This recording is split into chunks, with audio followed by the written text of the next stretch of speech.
வாயை மூடிட்டு இருங்கம்மா கொஞ்ச நேரம். ஏம்மா அமைதியா இருங்கம்மா. வயசானா சும்மா இருக்க மாட்டீங்களா? இந்த வார்த்தை எல்லா வீட்லயும் சொல்வதை இப்பெல்லாம் கவனிக்கிறீங்களா?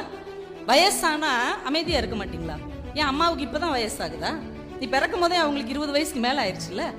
ஏன் இப்ப உனக்கு வயசாகுதுன்னு தெரியுது தெரியுமா? இனிமே அவங்களால பிரயோஜனம் இல்லை. எப்ப அம்மா அப்பாவால நமக்கு பிரயோஜனம் இல்லை என்று தெரிகிறதோ அப்ப பிள்ளைகள் சொல்லுகிறார்கள், வயசானா கொஞ்சம் அமைதியா இருங்களேன், சத்தம் இல்லாம இருக்க மாட்டீங்களா? ஏன் நீங்க பிரச்சனை பண்றீங்க? ஏன் இனிமே இவங்களால இவர்களுக்கு பிரயோஜனம் இல்லை?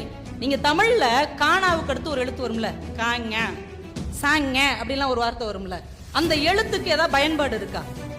சங்கு, இங்கு, மங்கு, அந்த இங்கு தான் நிறைய பயன்படுத்தப்படும். அங்கனம், எங்கனம் அப்படின்னு சொல்லும்போது அந்த ஞாவுக்கு ஒரு இடம் இருக்கும். அதுக்கப்புறம் வர்ற ஞாங்க அப்படிலாம் இருக்குல்ல, அதை எங்கேயாவது பயன்படுத்தி நீங்க பார்த்துருக்கீங்களா? அதுக்கு ஏதாவது பயன் இருக்கா? கிடையவே கிடையாது. அப்படி வார்த்தையே கிடையாது. ஆனால் ஏன் அந்த வார்த்தையை நம்ம வச்சுக்கிட்டு இருக்கிறோம்? கால உள்ள வார்த்தை எல்லாமே பயன்படும், சால உள்ள வார்த்தை எல்லாமே பயன்படும். ஆனா அந்த ஞாவும் பயன்படவே செய்யாது. ஆனால் ஏன் அதை வச்சுக்கிட்டு இருக்கோம்? அதையும் சேர்த்துத்தான் 247 எழுத்துக்கள் தமிழுக்குன்னு ஏன் சொல்றோம்? வீட்டுல ஒருத்தங்களால பயன் இருக்கும், ஒருத்தங்களால பயன் இருக்காது. இருந்தாலும் இவர்கள் எல்லாரும் சேர்ந்ததுதான் நம்முடைய குடும்பம் என்பதை நாம் உணர்ந்து கொள்ள வேண்டும் என்பதற்காகத்தான் நம்ம மொழி கூட பயன்பாடே இல்லாட்டாலும் அந்த எழுத்துக்களை இழுத்துக்கிட்டே அழையும். பயன்பாடு இழுத்துக்கு எரிஞ்சிட முடியுமா? அப்பெல்லாம் எரிய முடியாது. அவங்க நம்மளோட சேர்ந்தவர்கள். ஒருத்தன் நல்லா படிச்சு நல்லா இருப்பான், ஒருத்தன் உருப்படாமே தான் இருப்பான் கடைசி வரைக்கும்.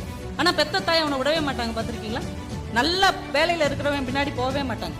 இந்த ஊதரை பிள்ளை பின்னாடியே தான் அந்த அம்மா அலைஞ்சுக்கிட்டே இருக்கும். ஏன்? அதுவும் சேர்த்துதான் என் பிள்ளை, அவனையும் தானே இந்த வயிற்றுல நான் சுமந்தேன். இதைத்தான் நம்முடைய மொழி நமக்கு கற்றுக் கொடுக்கிறது. பயன்பாடே இல்லாத எழுத்தையும் சேர்த்து தாண்டா தமிழ் என்கின்ற மொழி உன் கையில் கொடுக்கப்பட்டிருக்கிறது.